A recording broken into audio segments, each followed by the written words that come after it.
존경하고 사랑하는 국민 여러분, 존경하는 정세균 국회의장님과 동료 의원 여러분, 대한민국 제18대 현직 대통령 박근혜는 범죄 피의자입니다. 그것도 국가 권력을 사유화해서 사인들의 호주머니에 국가 세금을 털어넣은 가장 질 나쁜 범죄자입니다. 그런데 그런 범죄 피의자가 지금까지 국가 권력을 틀어진 채 그 국가 권력을 자기 개인의 방어와 보호를 위해 사용하고 있습니다.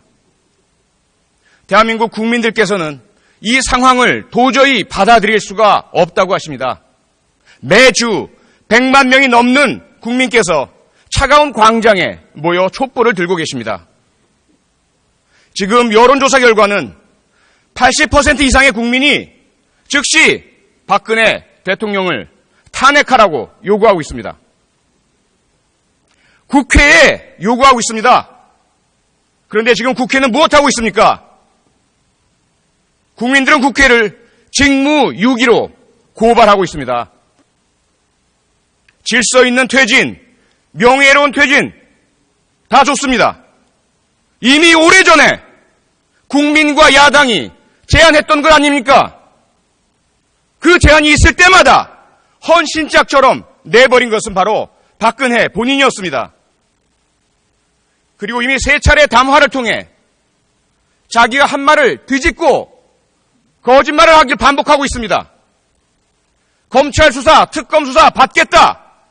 호언장담 공언해놓고 검찰의 대면조사 요청 거부하고 자신의 지휘하에 있는 대한민국의 국가기관 검찰을 능멸하고 명예훼손하고 모욕하고 있습니다. 이러한 박근혜 대통령의 오만과 불법과 헌법 유린과 범죄 행위에 대해서 야당은 물론 여당, 새누리당 다수 의원들이 탄핵에 동조했었습니다.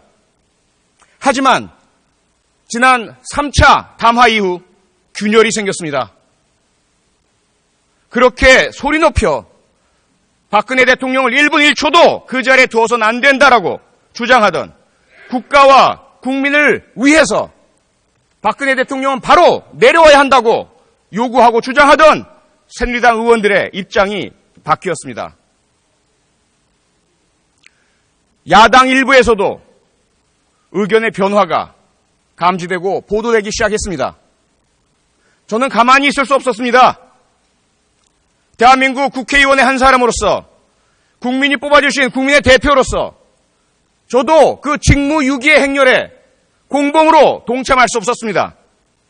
그래서 제가 확인하고 확보한 공적인 자료들을 통해 의원 여러분 한 분 한 분의 탄핵에 대한 찬반 입장을 국민 여러분과 공유하고 있습니다.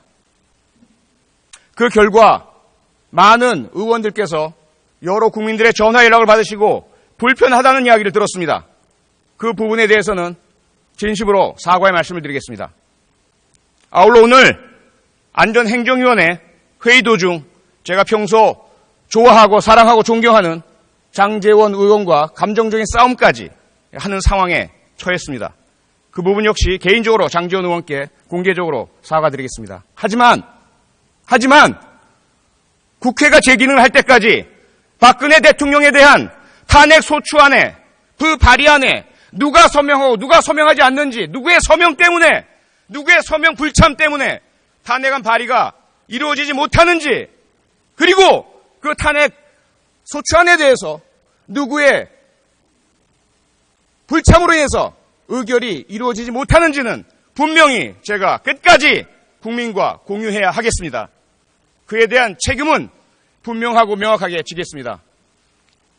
존경하고 사랑하는 동료 의원 여러분, 부디 국민의 이 아픈 소리를 외면하지 마시고 박근혜 대통령 헌법 절차에 따라 탄핵을 의결할 수 있도록 참여하고 도와주시기 바랍니다.